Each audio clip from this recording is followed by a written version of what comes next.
आप good afternoon everyone. Good afternoon good ma'am. Afternoon ma'am. Historical perspectives of education की class में आप सबका स्वागत है। आज इस पेपर का हमारा लास्ट प्रेजेंटेशन है। आई होप 1 या 2 दिन में ये प्रेजेंटेशन पवन वाइंड अप कर लेंगे और उसके बाद आप लोगों के लिए एक न्यूज है। हम लोगों के पास इंस्ट्रक्शंस आए हैं कि आप लोगों के मतलब आदेश आए हैं गुड ऊपर से आफ्टरनून। कि आप लोगों के एग्जाम्स कंडक्ट करवा लिए जाएं और आप लोगों के एग्जाम्स 15 अगस्त से पहले पहले आपके एग्जाम्स करवा करके 30 गुड अगस्त तक आफ्टरनून आप मैम। लोगों को गुड आफ्टरनून आलोक, मैं बोल रही हूँ, आप जरा पहले सुन लीजिए बच्चे। 15 अगस्त तक आपके एग्जाम्स गुड कंडक्ट करवा आफ्टरनून के मैम। 30 अगस्त तक आप लोगों का रिजल्ट।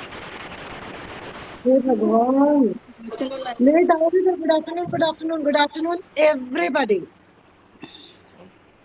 एग्जाम की डेट आ गई, पता चल गया?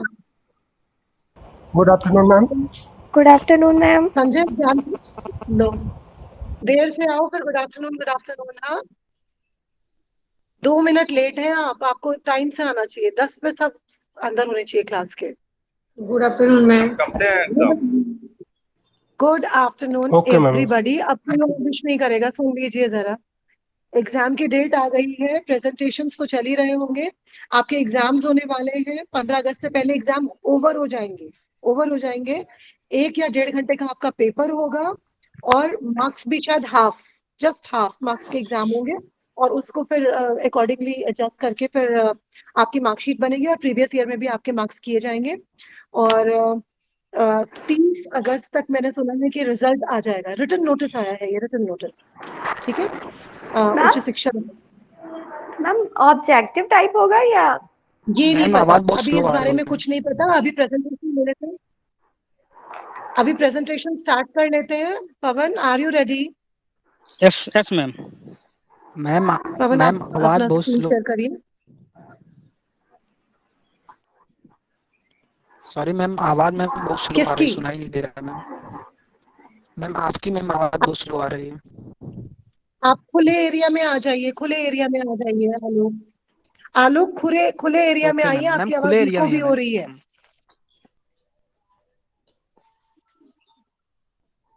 तो फिर आप देख लीजिए कहाँ पे कनेक्टिविटी अच्छी है, वहां पे आइए, क्योंकि मुझे सबकी आवाज आ रही है बिल्कुल बहुत क्लियर।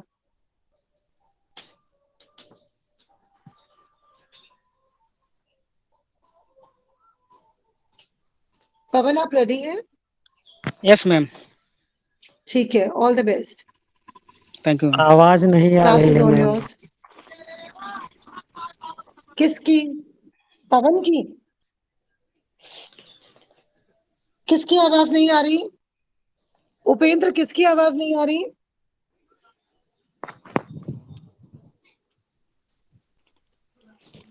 मुझे आवाज बिल्कुल क्लियर आ रही है, आप लोगों को कैसे आवाज नहीं आ रही है? आ रही मैम, क्लियर जिसको आ रही है। आवाज, मैम हाँ, आ आ रही है। रही है जिसको मैम। आवाज नहीं आ रही, जिसको आवाज नहीं आ रही है उसको अपने सिस्टम को चेक करना चाहिए, कनेक्शन को चेक करना चाहिए, ठीक है?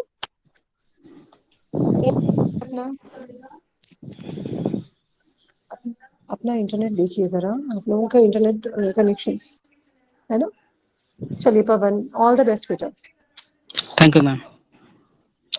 आज हम लोग paper first historical perspectives of education के अंतर्गत वर्धा शिक्षा योजना या बुनियादी शिक्षा 1937 को पढ़ेंगे।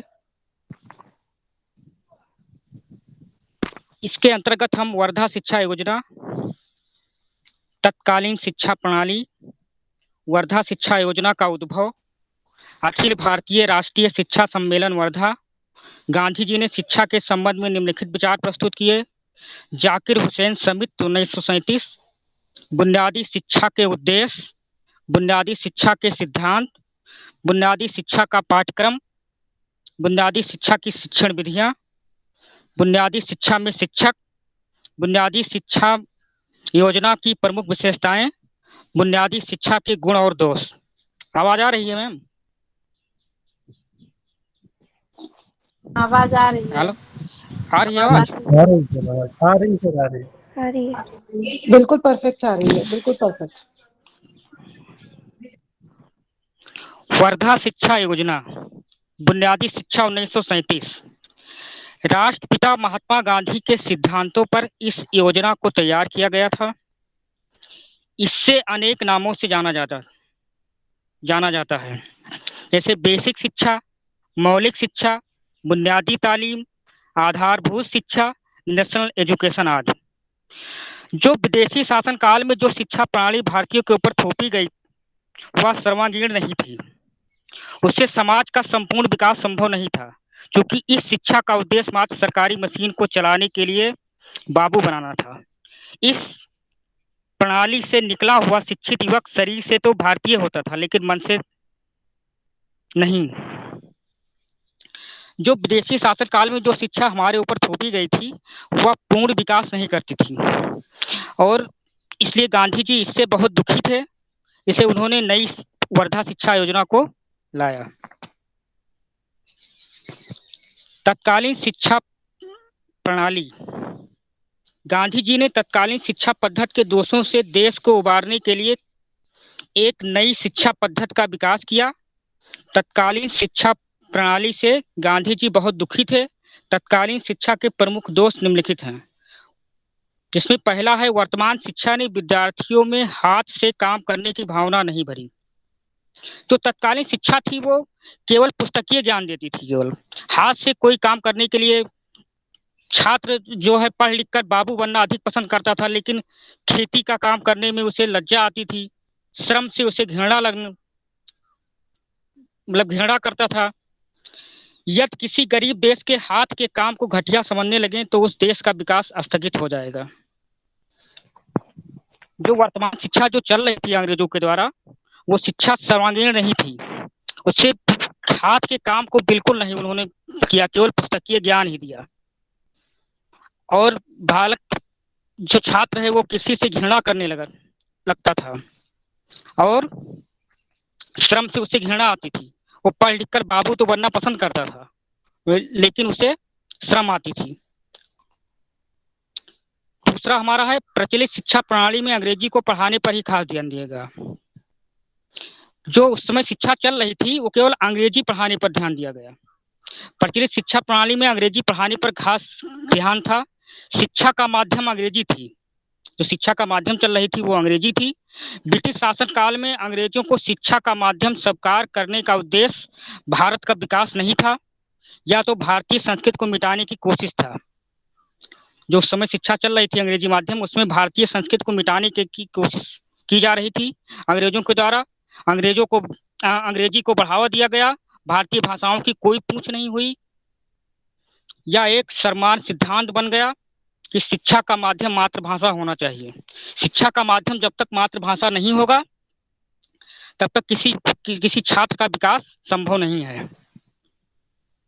तीसरा है, अंग्रेजों ने अपने शासन काल में स्त्री शिक्षा की ओर थोड़ा भी ध्यान नहीं दिया। जो अंग्रेजों ने शासन काल में स्त्री शिक्षा पर बिल्कुल ध्यान नहीं दिया गया। क्योंकि अगर स्त्री अगर अशिक्षित है तो वो एक अशिक्षित नारी योग्य पत्नी और सक्षम माता नहीं हो सकती। उसकी शिक्षा की व्यवस्था भी होनी चाहिए। स्त्री को अशिक्षित रखना आधी आबादी को अशिक्षित रखना है। अगर किसी स्त्री को अशिक्षित रखना है तो समझिए कि भारत की पूरी आधी आबादी अशिक्षित ही रहेगी।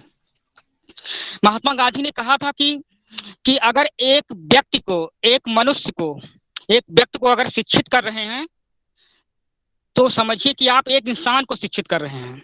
अगर एक महिला को, एक स्त्री को शिक्षित कर रहे हैं तो समझिए एक पीढ़ी को शिक्षित कर रहे हैं। अतः उन्होंने स्त्री शिक्षा पर बहुत बहुत ध्यान दिया। वर्तमान शिक्षा जीवन से दूर है। वर्तमान शिक्षा जो जीवन से दूर है, इसका मतलब वह छात्र विद्यालय में जो कुछ पढ़ता है उससे वह घर में प्रयोग नहीं करता। जो छात्र घर में पढ़ता है उससे वह घर में प्रयोग नहीं करता। घर में कुछ और सिखाया जाता है, पाठशाला में कुछ और। इस प्रकार के विरोधी वातावरण में बालक का विकास ठीक से नहीं हो पाता। पढ़ी लिखी लड़कियां विवाह के बाद घर का काम भी ठीक से नहीं कर पाती। उन्होंने कहा कि ये जीवन से दूर है। उनको हस्त कौशल या कोई ऐसा ऐसा चीज नहीं सिखाया गया कि बालक स्वावलंबी बने या आत्मनिर्भर बने। और उन्होंने वो जीवन से नहीं जोड़ा, कोई शिक्षा थी वो जीवन से नहीं जोड़ा। अगला है, प्रचलित शिक्षा शहरी जीवन का नशा भर देती है। जो प्रचलित शिक्षा है जीवन का नशा भर देती है।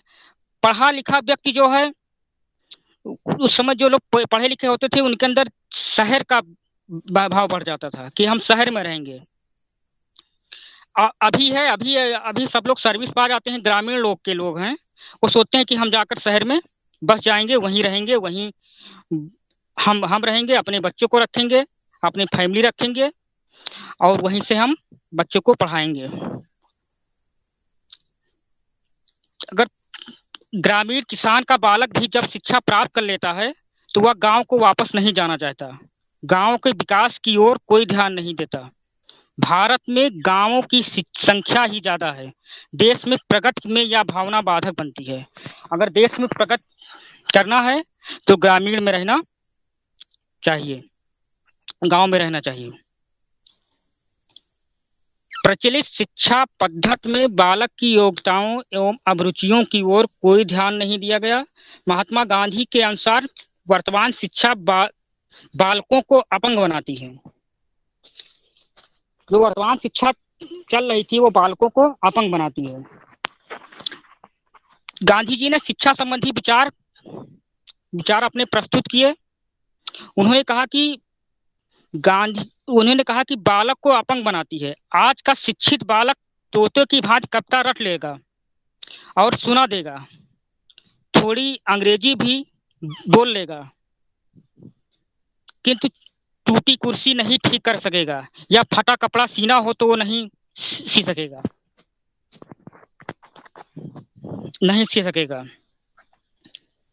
अगला है, प्रचलित शिक्षा सामाजिक शोषण को बढ़ावा देती है। प्रचलित शिक्षा सामाजिक शोषण को बढ़ावा देती है। बालक को ईमानदारी से पैसा कमाने की शिक्षा नहीं दी जाती है। आज का शिक्षित बालक यही सोचने लगा है कि किस प्रकार धन कमाएं। स्पष्ट है कि इससे सामाजिक शोषण को बढ़ावा मिलता है। वर्धा शिक्षा योजना का उद्भव। वर्तमान शिक्षा के दोषों को दूर करने के लिए गांधी जी ने वर्धा शिक्षा योजना का उद्भव किया। महात्मा गांधी जी 1893 में दक्षिण अफ्रीका गए। 1893 में दक्षिण अफ्रीका गए। वहीं पर उन्होंने एक फार्म किराए पर, जोहान्सबर्ग से कुछ मील दूर पर एक फार्म किराए पर ले लिया था। इस फार्म में सत्याग्रही सपरिवार रहते थे, जिसमें हिंदू, मुसलमान, पारसी आज विभिन्न संप्रदायों के लोग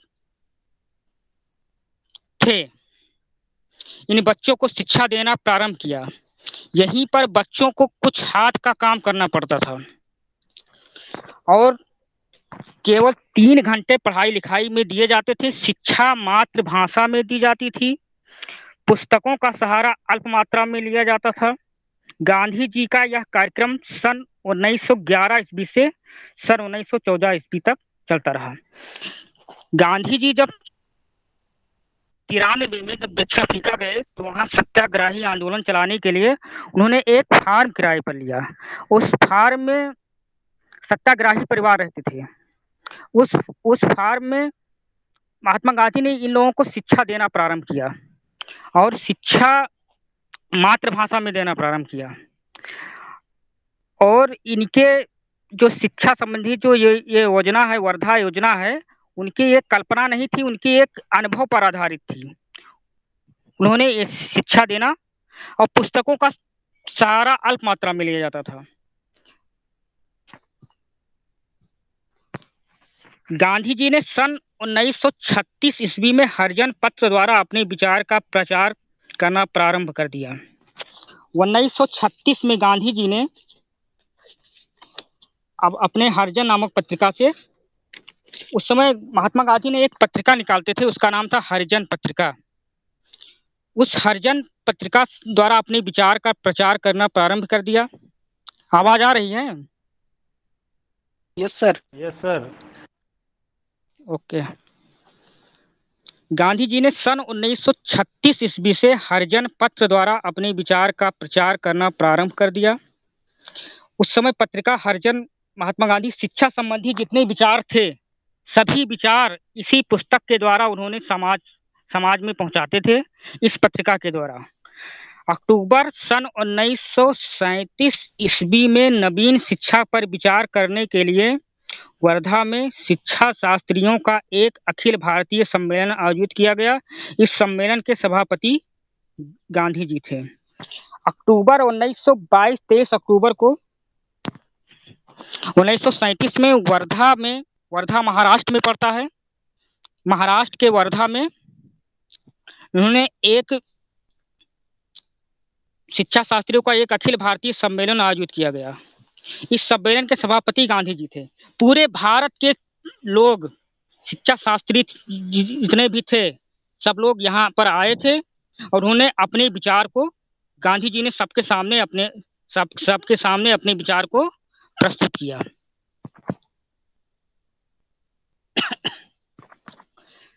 प्रांतीय सरकारों ने अखिल भारतीय राष्ट्रीय शिक्षा सम्मेलन वर्धा। प्रांतीय सरकारों ने शैक्षिक समस्याओं का समाधान खोजते हैं। दिनांक 22-23 अक्टूबर 1937 को वर्धा में एक शिक्षा सम्मेलन आयोजित किया था। इस सम्मेलन की अध्यक्षता महात्मा गांधी ने की थी। यद्यपि 22-23 अक्टूबर 1937 को वर्धा में मारवाड़ी शिक्षा मंडल की रजत जयंती मनाई जाने वाली थी। श्री मन्नारायण अग्रवाल इस सम्मेलन के आयोजक थे, किंतु गांधी जी ने इन्हें इस अवसर पर एक शिक्षा सम्मेलन आयोजित करने का सुझाव दिया। एक वहां रजत जयंती मनाई जा रही थी, तो उन्होंने, गांधी जी ने मन्नारायण अग्रवाल को एक सुझाव दिया कि इस अवसर पर शिक्षा का एक सम्मेलन आयोजित किया जाए। अंततः अग्रलिखित प्रस्ताव पारित हुए। 7 से 14 वर्ष के सभी बच्चों के लिए अनिवार्य एवं निःशुल्क प्राथमिक शिक्षा की व्यवस्था की जाए। उन्होंने निम्न प्रस्ताव पारित किए गांधी जी ने। उन्होंने कहा कि 7 से 14 वर्ष के सभी बच्चों के लिए अनिवार्य एवं निःशुल्क प्राथमिक शिक्षा की व्यवस्था की जाए। और दूसरा, उन्होंने कहा कि शिक्षा का माध्यम मातृभाषा हो। शिक्षा का जो माध्यम है वो मातृभाषा हो। शिक्षा प्रक्रिया में हस्त कौशलों एवं उत्पादन कार्यों को प्रोत्साहित किया जाए। ऐसी शिक्षा दी जाए जिसमें हस्त कौशल या उत्पादन, कोई प्रोडक्शन हो, कोई उत्पाद हो, उत्पाद का निर्माण हो, उसको प्रोत्साहित किया गया। पाठ्यक्रम का निर्माण बच्चों की आवश्यकताओं के अनुरूप किया जाए। मतलब शिक्षा ऐसी होनी चाहिए जो बाल केंद्रित होनी चाहिए। उन्होंने कहा कि शिक्षा बाल केंद्रित होनी चाहिए, बालकों के अनुरूप होना चाहिए। शिक्षा में हस्तशिल्प व उत्पाद कार्यों को सम्मिलित किया जाए, अतः शिक्षा व्यवस्था स्वावलंबी हो जाए तथा स्कूलों में होने वाले उत्पादन से शिक्षकों के वेतन का भुगतान किया जा सके। शिक्षा ऐसी होनी चाहिए उसमें प्रोडक्शन हो, उत्पाद हो, उत्पाद से जो बिक्री होगी, जो उसको बेचा जाएगा, उससे जो पैसा मिलेगा, उससे स्कूल का पूरा खर्चा या शिक्षकों का वेतन आज इसी के द्वारा भुगतान किया जा सके। उक्त चारों प्रस्ताव गांधी जी की बुनियादी शिक्षा के आधार स्तंभ थे। आगे चलकर सन 1939 में हिंदुस्तानी तालीम संघ ने बुनियादी शिक्षा को नई तालीम के नाम से संबोधित किया।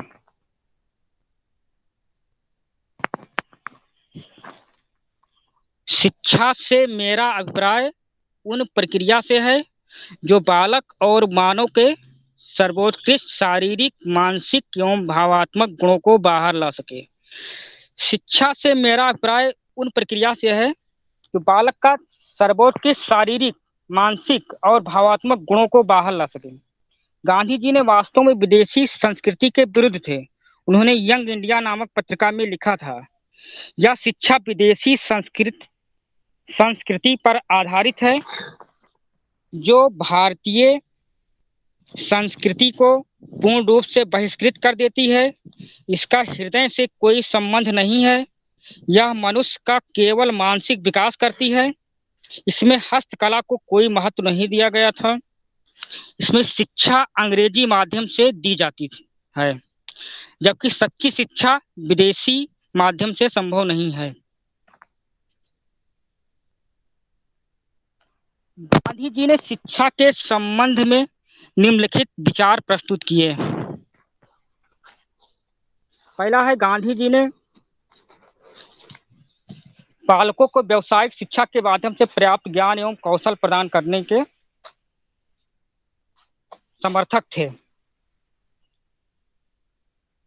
दूसरा है, आर्थिक रूप से स्वावलंबी बन सकें ताकि वह विद्यालय के शिक्षकों के वेतन व अन्य खर्चों को वहन कर सकें तथा समाज को भी लाभान्वित कर सकें। आर्थिक रूप से आत्मनिर्भर हों। महात्मा गांधी ने कहा कि वास्तविक रूप से आत्मनिर्भर हों। आर्थिक रूप से आत्मनिर्भर हों ताकि विद्यालय के शिक्षकों के वेतन व अन्य खर्चे वहन कर सकें और समाज को लाभान्वित कर सकें। जो प्रोडक्शन से जो चीज का निर्माण होगा उससे उसको बेच करके शिक्षक के खर्चे या स्कूल के खर्चे का व्यवस्था किया जाएगा। उसके अनुसार साक्षरता उन साधनों में से एक है जिसके द्वारा स्त्री पुरुष शिक्षित किए जा सके। उसके अनुसार साक्षरता उन साधनों में से एक है जिसके द्वारा स्त्री पुरुष शिक्षित किया जा सके। गांधी जी ने कहा था कि स्त्री पुरुष दोनों को शिक्षित किया जाए और उन्होंने अपने इस शिक्षा योजना में अपने विचार प्रस्तुत किए। प्राथमिक शिक्षा निःशुल्क व अनिवार्य होनी चाहिए तथा अवधि 7 वर्ष होनी चाहिए। प्राथमिक शिक्षा है वो निःशुल्क होनी चाहिए, वह अनिवार्य होनी चाहिए तथा अवधि 7 वर्ष की होनी चाहिए। तो प्राथमिक शिक्षा 7 वर्ष का होना चाहिए।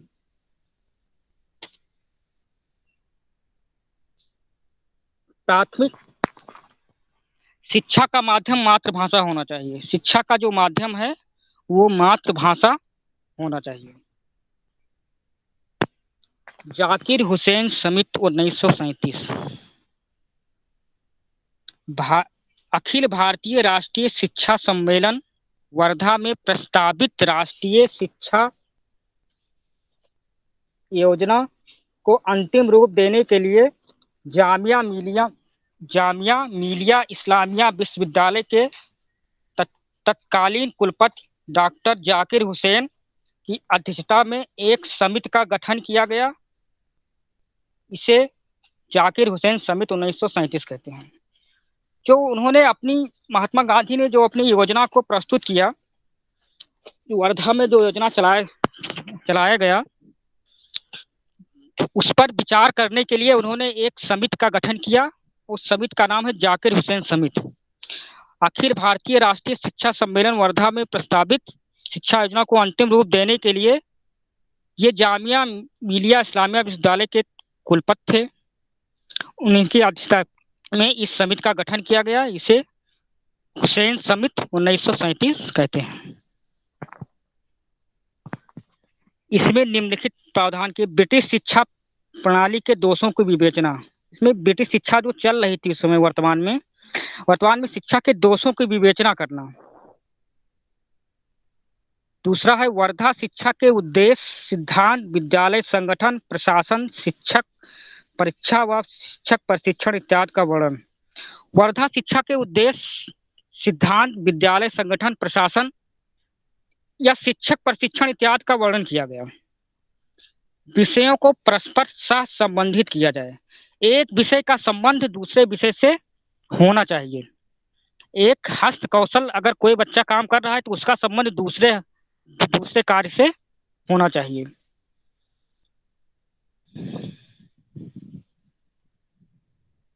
और जैसे आजकल हम लोग देखते हैं कि जैसे गणित का संबंध हमारे फिजिक्स से है, ज्योग्राफी का संबंध हमारे साइंस से है, ऐसे सब्जेक्ट होने चाहिए जो एक दूसरे के संबंध होने चाहिए। हस्तकला का प्रशिक्षण देना चाहिए। कढ़ाई बुनाई को प्रमुख स्थान दिया गया।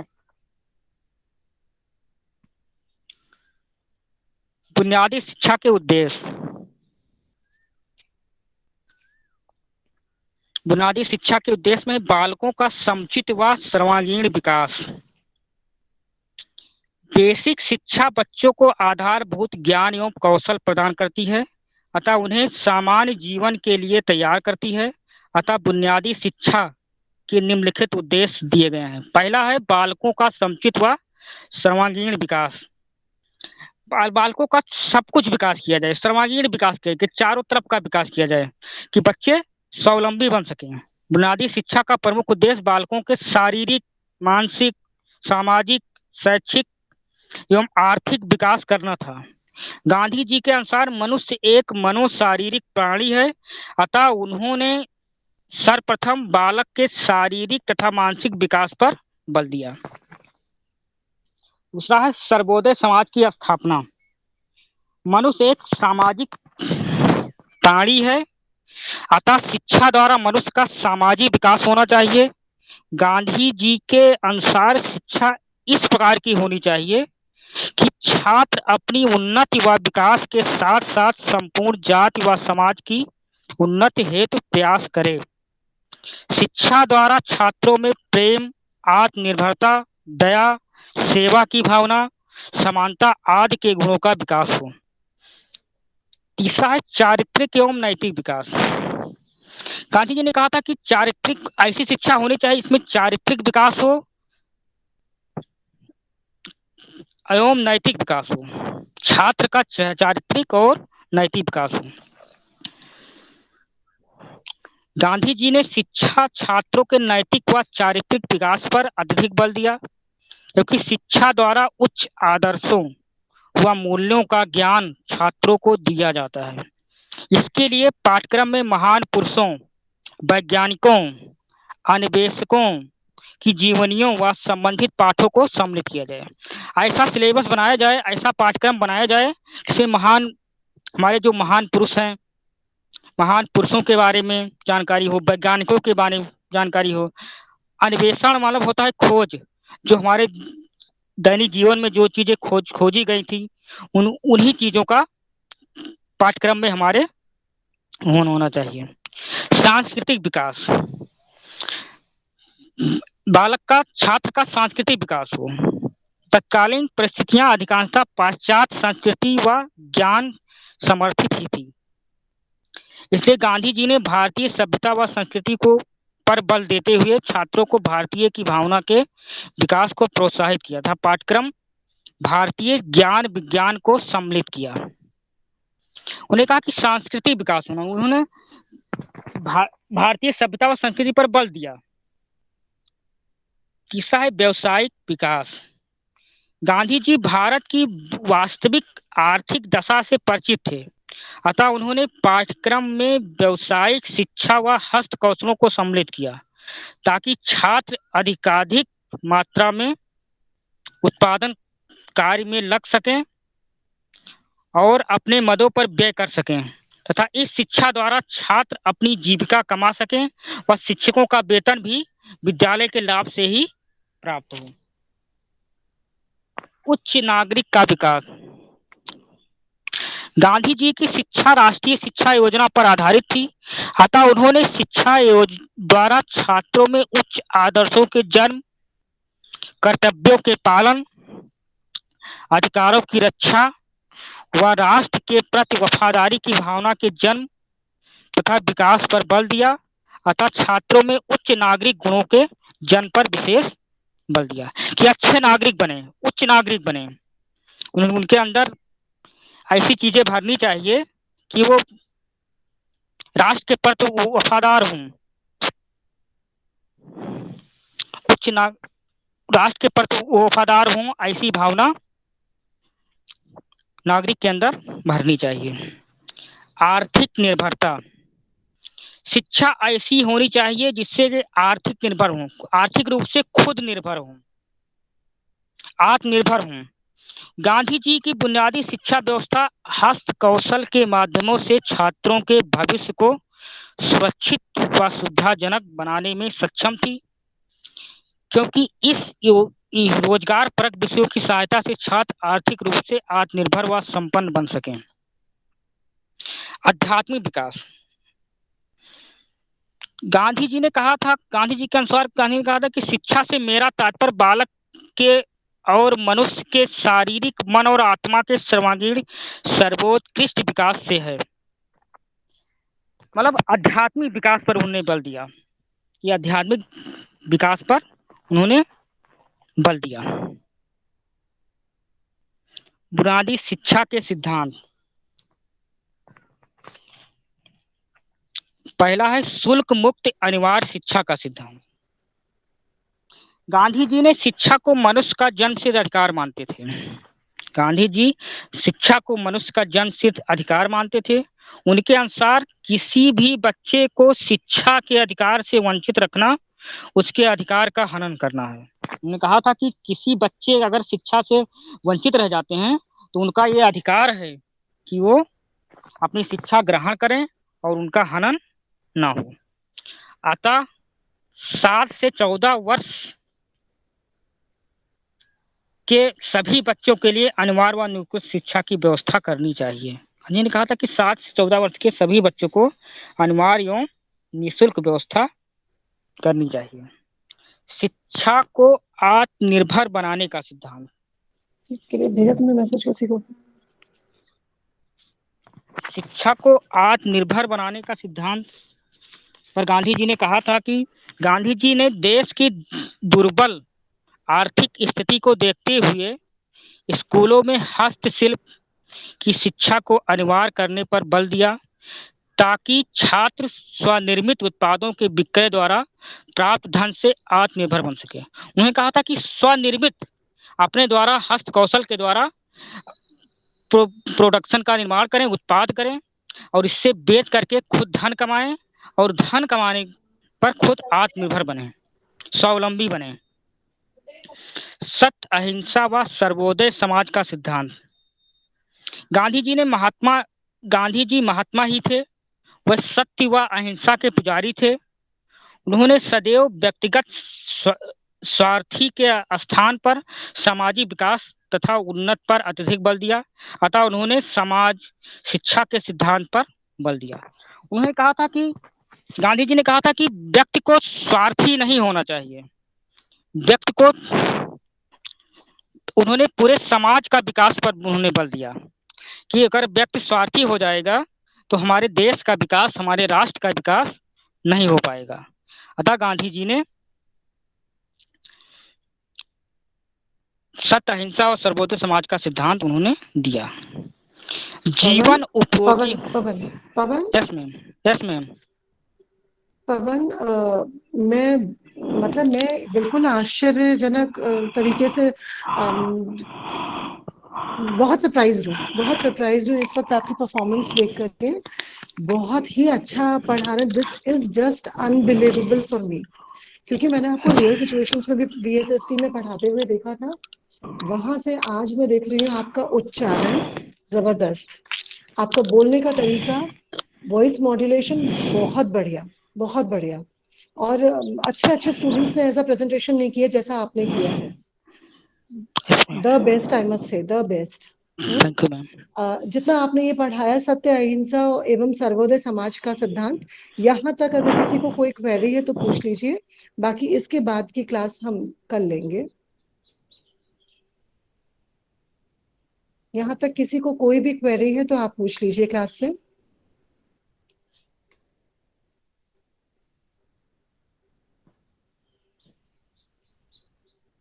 पवन, यस मैम। हाँ पूछ लीजिए आप। किसी की कोई क्वेरी हो तो पूछ लीजिए हमसे, जहाँ तक पढ़ाया गया है वहां तक। बुनियादी शिक्षा के 3 सिद्धांत हमने पढ़ लिए हैं। यहाँ तक अगर किसी को कोई क्वेरी है तो पूछ लीजिए, अदरवाइज क्लास को अब वाइंड अप करते हैं, कल मिलेंगे।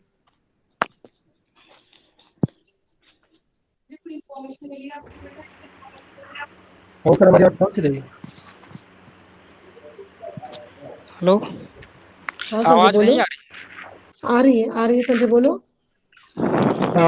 सर जो गांधी जी हैं वो 1893 आपने बताया कि अफ्रीका गए, तो उन्होंने जो स्कूल की जो शिक्षा प्रारंभ की, साउथ अफ्रीका से किया कि वो लौट करके जब आए 1911-12 में भारत में तक किए?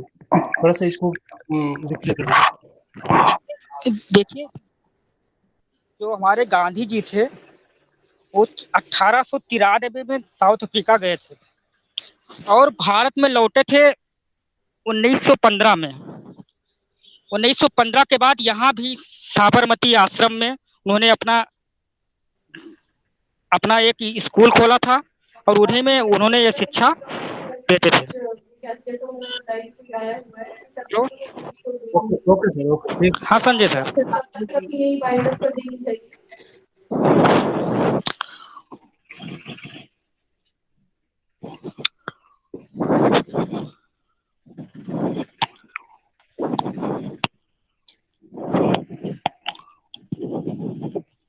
और किसी को कोई क्वेरी हो तो पूछ लें।